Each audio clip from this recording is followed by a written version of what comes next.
만물, 존재하는 모든 것들의 기원에 대하여 지난 시간 우리가 보았던 성경 말씀, 창세기 1장 1절의 말씀이었죠. 그 성경 처음에 있는 첫 구절의 말씀은 우리에게 무척 독특한 이야기를 들려주었습니다. 태초에 아무것도 없었던 것이 아니라 누군가 이미 계셨고 그분이 바로 하나님 스스로 존재하는 분이셨습니다.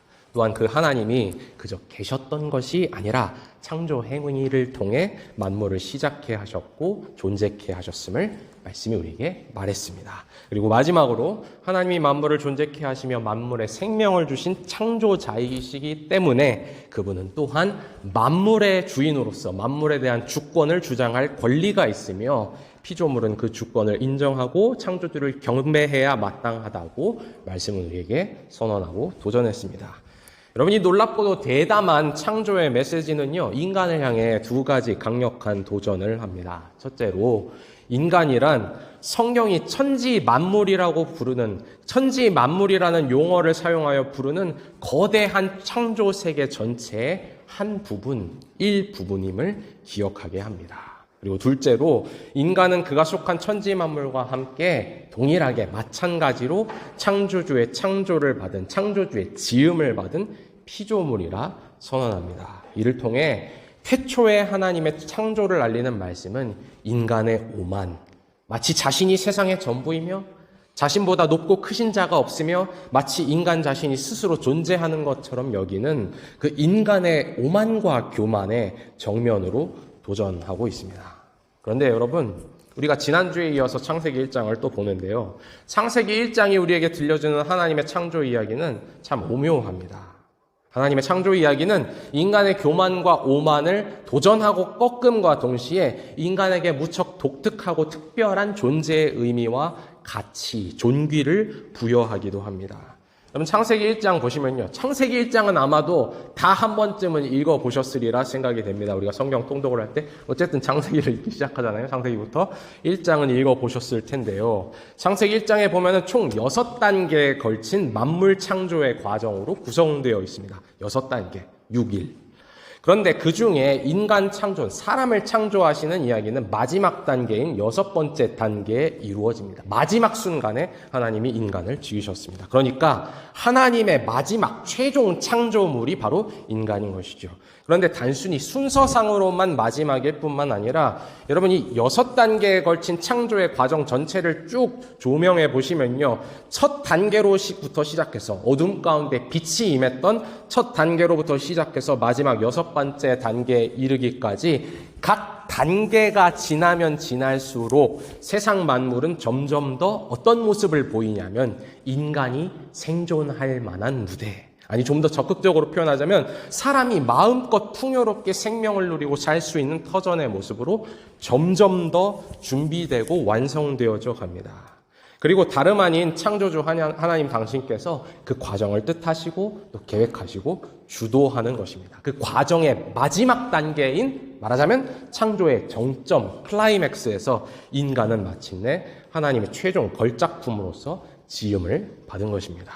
그러니까 한편으론 아무런 제한이 없는 것처럼 마구 부풀어 오르는 그런 인간의 오만에 도전하고 너는 피조물이다, 너는 지음을 받았다라고 도전하면서도 동시에 인간을 몹시 존귀케 하는 창조의 신비는 창세기 1장 바로 다음 장인 창세기 2장 7장에서도 또 한 번 여실히 드러납니다. 성경을 가지고 계신 분은 한번 열어보셔도 좋을 것 같은데요. 창세기 2장 7절에 보면은 인간은 한편으로는 땅의 흙으로 지음을 받았을 뿐입니다.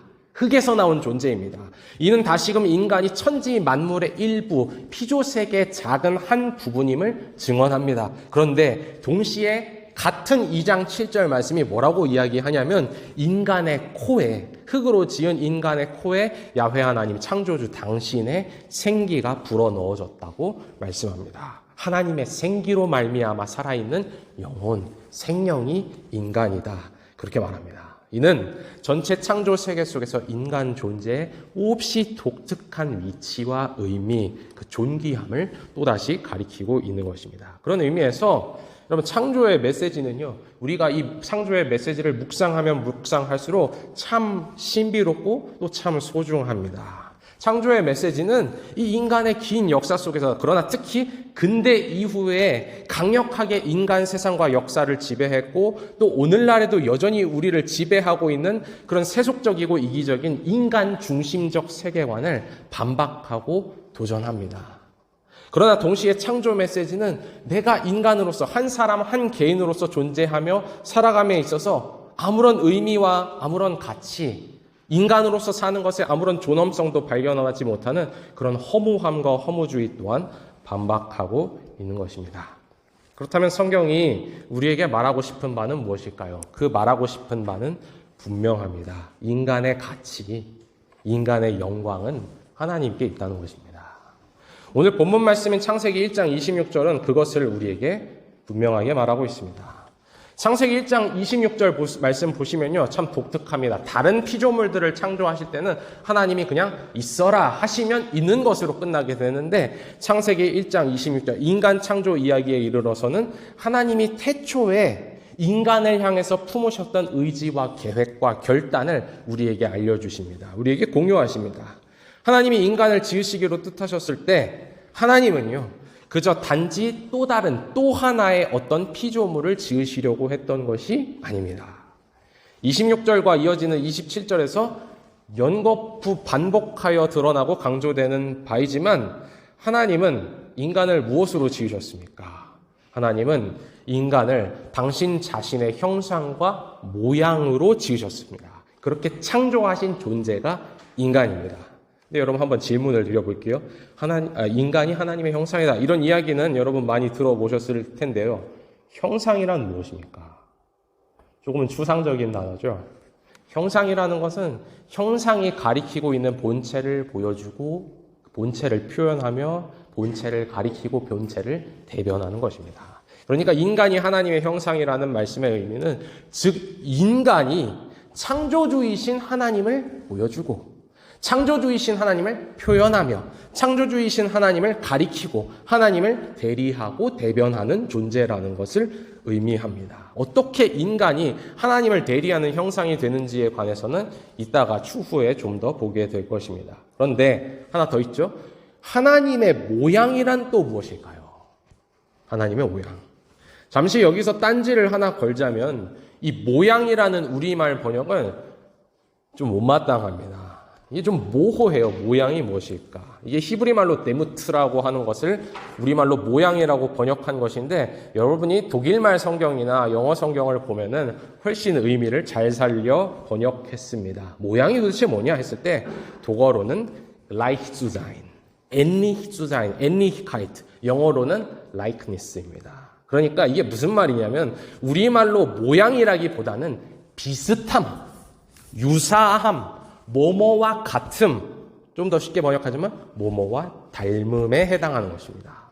그러니까 정리하자면 본문 1장 26절과 27절의 내용이란 이런 것입니다. 창조주 하나님은 당신 자신을 가리키고 대신하는 형상이자 당신 자신과 닮은 존재로서 인간을 창조하기를 원하셨고 마침내 그 뜻대로 지으신 것입니다.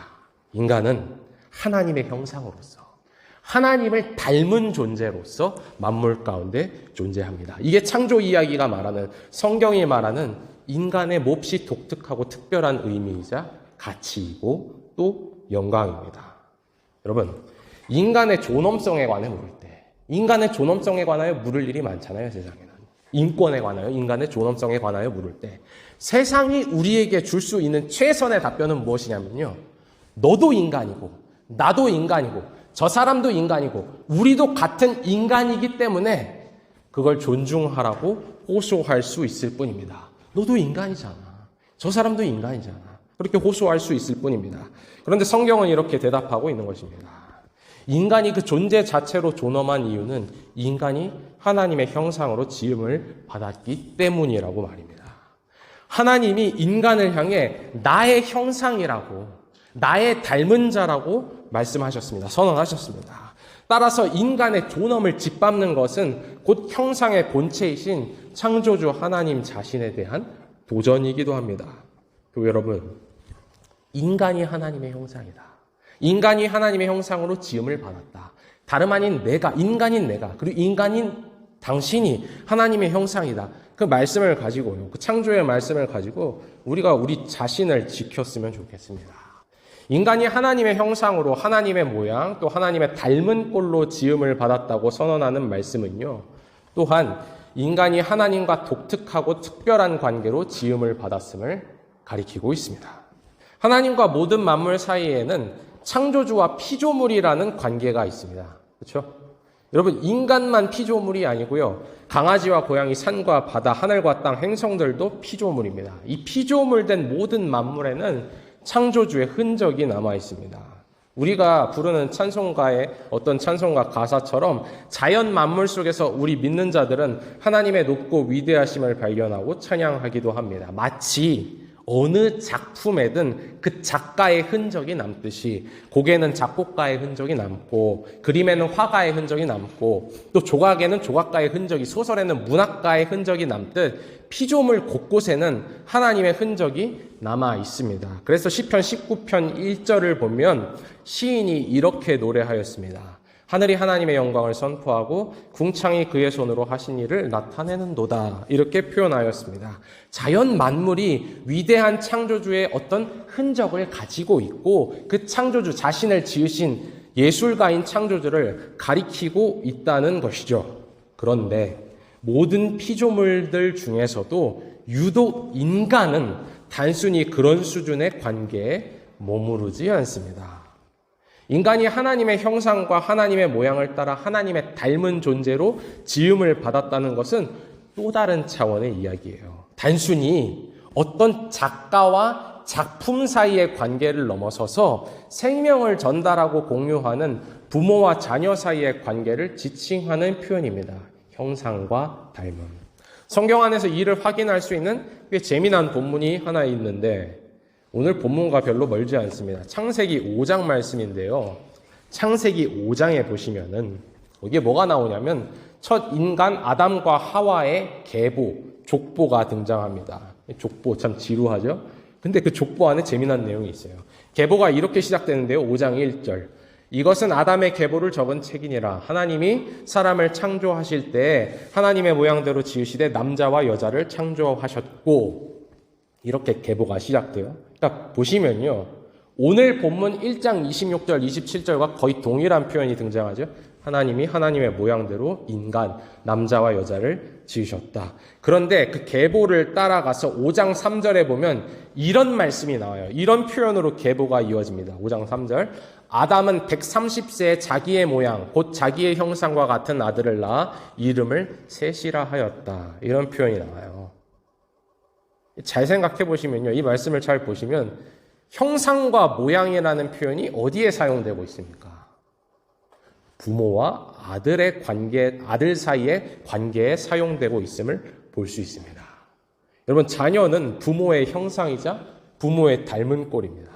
자녀는 어떤 한 부분이 아니라 무척 다양한 모습으로 단순히 외적으로 닮은 어떤 모습 한 부분뿐만이 아니라 그의 인격과 재능, 취향과 기질, 아주 독특한 버릇과 심지어 말하는 방식으로 부모의 존재를 자기 자신의 부모가 어떤 사람인지를 드러내고 표현합니다. 그래서 부모가 자녀를 바라볼 때 부모는 자녀 안에서 단순히 나와 구별된, 나와 동떨어진 어떤 다른 존재, 타자를 볼 뿐만이 아니라 내 자신, 내 형상, 나와 닮은 꼴을 봅니다. 그러니까 형상과 모양이란 굉장히 추상적인 단어처럼 보이지만 사실 이와 같은 독특하고 깊은 관계를 가리키는 것이죠. 아담의 아들 셋이 아담과 하와의 형상이자 모양이었던 것처럼 아담과 하와 첫 두 사람은 하나님의 형상과 모양으로 창조를 받았고 하나님과 무척 독특하고 친밀한 관계 속으로 지음을 받았습니다. 정리하자면 인간은 단지 천지 만물 중 하나의 피조물로서 하나의 작품으로서 창조주의 흔적을 가지고 있을 뿐만 아니라 그런 차원을 넘어서서 그의 존재와 전 인격으로 하나님의 형상인 존재, 하나님을 닮고 하나님을 가리키고 하나님을 드러내는 자, 즉 하나님의 자녀로서 지음을 받은 것입니다. 그런 의미에서 성경이 하나님 안에 있는 인간, 하나님을 경배하고 하나님을 의지하는 인간, 하나님과 동행하는 인간을 가장 복된 인간상으로 제시하는 것은 우연이 아닙니다.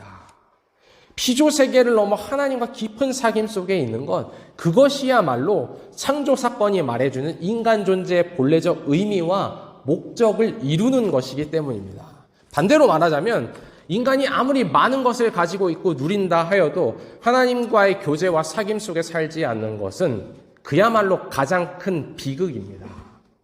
하나님의 형상이 하나님을 잃는 것, 하나님의 형상이 하나님과 단절된 것, 하나님의 형상이 하나님과 분리된 것은 다름이 아니라 내 자신의 본질적인 존재의 의미와 영광과 가치에 역행하는 위험한 역주행을 하고 있는 것인 것이죠.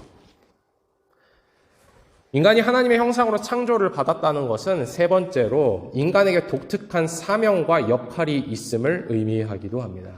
그래서 여러분 오늘 본문 26절과 28절에 보시면요. 창조주께서 인간을 지으시고 창조하시기로 그렇게 결단하셨을 때, 의지하셨을 때 인간에게 부여하신 독특한 사명이 있습니다. 창세기 1장에 보면은 모든 생명체들에게 생육하고 번성하라, 땅을 채우라, 그 명령은 모든 생명체들에게 적용됩니다. 그러나 오로지 인간에게 부여하신 독특한 사명이 있는데 그것은 무엇입니까? 본문 26절과 28절에 유독 반복하여 등장하는 동사인데요. 무엇이죠? 바로 다스리는 것입니다. 다스리는 것.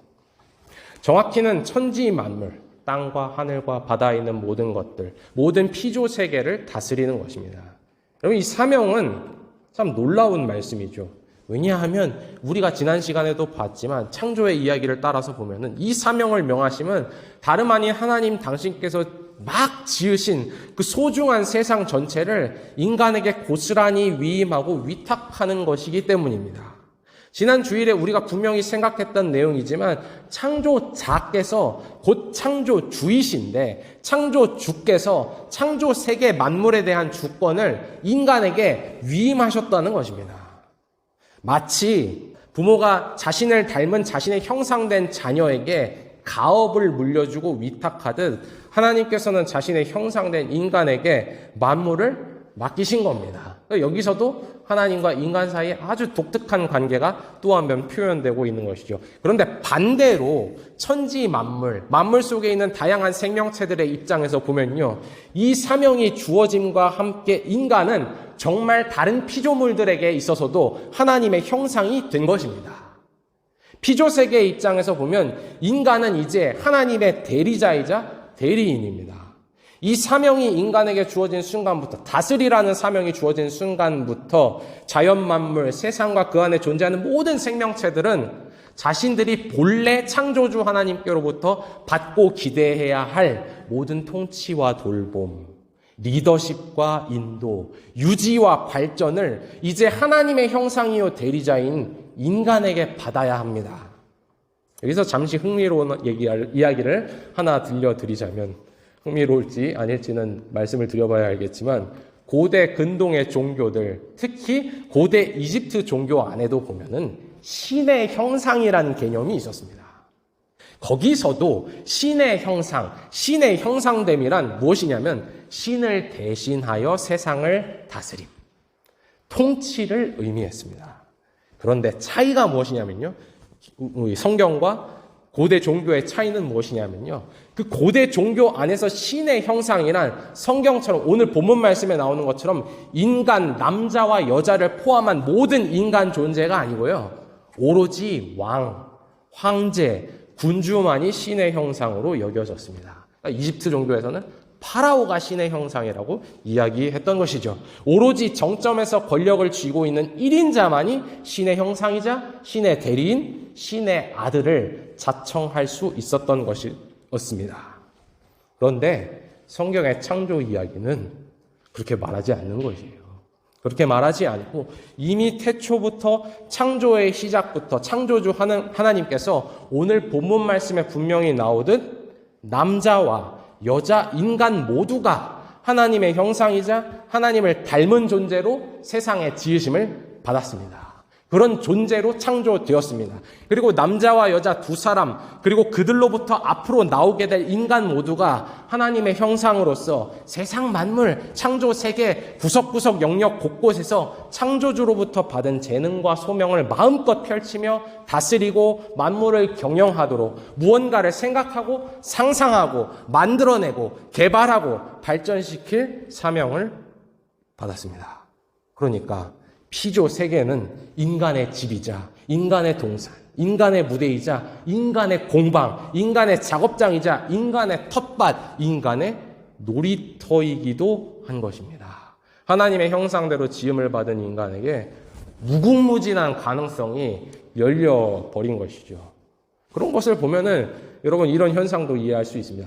고대로부터 심지어 21세기 오늘날에 이르기까지 왜 그렇게 독재국가 안에서는 이 성경의 말씀을 나누지 못하도록, 사람들이 공유하지 못하도록 금지할까? 이유가 있는 것이죠. 이런 폭탄과도 같은 메시지가 있기 때문입니다. 남자와 여자 모든 인간이 하나님의 형상으로 지으심을 받았고 다스리라는 통치 사명을 받았다는 메시지. 근데 여러분 다른 한편으로 생각해 보면 동시에 그 엄청난 가능성과 잠재력에 못지않은 책임이 주어진 것이기도 합니다. 인간은 하나님의 형상으로서 세상 만물에서 하나님을 대신하여 다스리고 경영할 뿐만 아니라 세상 만물 각종 영역들에 대한 책임을 결국에 하나님 앞에서 져야 할 존재이기도 한 것입니다. 주권자가 주권을 완전히 포기하고 넘겨준 것이 아니기 때문입니다. 위탁하고 위임한 것이기 때문입니다. 인간이 곧 하나님이라는 것이 아니라 하나님의 형상, 하나님의 대리인, 위탁받은 자로 존재하기 때문입니다. 이게 무슨 말이냐면 종합해보면 하나님의 형상으로 지음을 받고 하나님의 형상으로 사명을 받은 인간이 창조세계 구석구석에서 이 만물을 어떻게 경영하고 다스리고 개발하고 발전시키느냐에 따라서, 그러니까 창조주 하나님처럼 하나님의 형상답게 선하고 의로운 의지를 가지고 정말 존재를 사랑하는 마음을 가지고 아름다움을 향한 열망을 가지고 돌보면서 통치를 하느냐, 아니면 하나님의 형상인데 창조주 하나님의 형상이 분명하지만 그 하나님과는 전혀 다르게 하나님의 통치 방식을 거슬러서 오만함과 이기심에서 비롯된 착취와 억압의 통치를 하느냐에 따라 세상은 어떻게 되는 것입니까? 에덴 동산이 될 수도 있고요, 소돔과 고모라가 될 수도 있는 겁니다. 인간이라는 존재에게 이토록 어마어마한 가능성과 자유, 그리고 동시에 책임이 주어졌음을 창세기의 창조 이야기는 우리에게 말하고 있는 것입니다. 그렇죠? 우리가 어떻게 하느냐, 어떻게 재능을 개발하느냐, 또 어떻게 사느냐가 우리의 주변에 영향을 미칩니다. 반드시 언젠가 창조주께서 인간에게 하나님의 형상으로서의 책임, 사명에 대한 책임을 물으실 순간이 있음을 성경은 또한 말하고 있습니다. 끝으로 정리하면서 한 가지 부분을 더 생각해보며 말씀을 마무리하도록 하겠습니다. 하나님께서 인간을 자신의 형상으로 창조하셨다는 말씀을 우리가 읽고 묵상할 때, 시간을 가지고 찬찬히 생각해볼 때 여러 가지 생각과 마음이 우리 안에 듭니다. 이미 앞에서 나눈 바이지만 인간이 참으로 영광스럽고 참으로 독특하고 존귀한 존재로 지음을 받았음을 깨닫고 확인하게 되는 것이 첫 번째 반응이죠. 하나님께서 친히 부여하신 그 숭고하고도 심지어 신성하다고까지 말할 수 있을 만한 그런 존엄성과 가치가 내 안에 있구나, 당신 안에 있구나, 인간 개개인 안에 있구나라는 것을 알게 됩니다. 그러나 동시에 역사와 현실, 그 역사와 현실이라는 거창한 이야기를 할 필요 없이 나와 너, 우리와 그들이라는 구체적인 사람들과 인물들을 볼 때마다 다른 한편으로 우리는 질문하고 의문하게 됩니다. 이 사람 정말 하나님의 형상이 맞는가? 인간이 진정 하나님의 형상이 맞는가? 하나님을 닮았다고 말할 수 있는가? 구체적인 인간, 인물, 인간 군상들 안에서 하나님의 영광과 선하심과 아름다우심이 정말로 드러나는가? 그게 보이는가? 우리가 살고 있는 세상을 보면, 그리고 요즘 시대가 돌아가는 소식과 상황을 보면, 이번 주만 하더라도 세계 곳곳에서 들려오는 뉴스들을 들어보면 하나님의 형상으로서 인간이 세상 만물을 경영한 결과는 오히려 끔찍한 비극이 아닌가, 혼란이 아닌가, 이 모양 이 꼴이 된 것은 아닌가라는 부정적인 의문이 드는 것도 사실입니다. 그런 성경은 이와 같은 질문들에 대하여 두 가지 대답을 제공하는데요. 첫째로는 부족함과 실패, 죄와 악의 현실, 영광이라는 말을 사용하기에는 거기에 한참 모자르는 그런 비참함과 초라함에도 불구하고 인간은 하나님의 형상으로 지으심을 받았다는 것입니다. 인간은 하나님의 형상으로 이 세상 가운데 존재한다는 것입니다. 하나님은 인간 창조의 그 본뜻과 의지, 목적을 단 한 번도 취소하거나 포기하지 않으셨다는 점입니다. 그리고 두 번째로 성경은 어떻게 대답하고 있냐면요. 특히 성경 안에서도 신약 성경은 하나님의 온전한 형상으로서 예수 그리스도를 우리에게 제시하고 제공하고 있습니다. 이게 참 놀라운 부분인데요. 여러분이 한번 하나님의 형상이라는 표현을 가지고 신약 성경 안에 어떤 말씀이 있나 찾아보십시오. 놀랍게도 신약 성경에 보시면요. 야고보서 3장 9절에 보면 딱 한 군데 예외를 제외하고는 하나님의 형상이 온통 예수 그리스도를 향하고 있습니다. 대표적인 말씀 두 구절만 짧게 읽어드리자면 골로새서 1장 15절 예수 그리스도는 보이지 아니하는 하나님의 형상이시요. 히브리서 1장 3절 그리스도는 하나님의 영광의 강체시요 본체 형상이시라. 이 말씀들이 무엇을 가리키고 있냐면요. 여러분 하나님의 아들 그리스도께서 세상에 오시고 인간, 사람이 친히 되신 까닭 중 하나는 그리스도께서 온전한 하나님의 형상, 하나님이 진정 원하셨고 원하시는 인간의 모습, 그 인간의 영광과 아름다움을 보여주시기 위함입니다. 말씀을 통해 우리가 그리스도를 묵상할 때 우리는 하나님을 닮은 인간, 하나님이 보여주는 그 인간의 아름다움과 영광, 사랑스러움을 그리스도를 통해 봅니다. 그리스도를 묵상할 때 우리는 정말 그 창조주와 깊은 교제 속에 있는 인간, 아버지 하나님과 온전한 교제 속에서 아버지 하나님을 전적으로 신뢰하며 살아가는 하나님의 자녀, 하나님의 아들의 모습을 구체적으로 발견하게 됩니다. 그리고 여러분 세 번째로 그리스도를 묵상할 때 우리는 세상을, 주변을, 사람들을 불의와 이기심으로 착취하고 억압하고 등골을 빼먹는 것이 아니라, 그래서 세상을 망치고 주변을 살기 어려운 곳으로 망가뜨리고 파괴하는 것이 아니라 정말 공의와 사랑으로 돌보는 다스림의 통치, 하나님께서 자기에게 맡기신 것들을 기필코 지키시고 복되게 하시는 그 선한 목자의 통치, 다스림을 우리가 그리스도 안에서, 저게 진짜 하나님의 형상이구나, 저게 진짜 하나님의 형상의 사명이구나, 그것을 보게 됩니다. 그런데 하나님의 형상이 어떤 것인지 그 진면모를 보여주는 것, 본보기를 보여주는 것, 그것만이 전부가 아닙니다. 그리스도는 우리에게 하나님의 온전한 형상, 하나님 닮음의 영광스러움을 보여주시고 가르쳐 주실 뿐만 아니라 우리로 하여금, 그리스도 안에 부름을 받고 그리스도께 나아온 우리로 하여금 하나님의 형상을 회복하게 하십니다.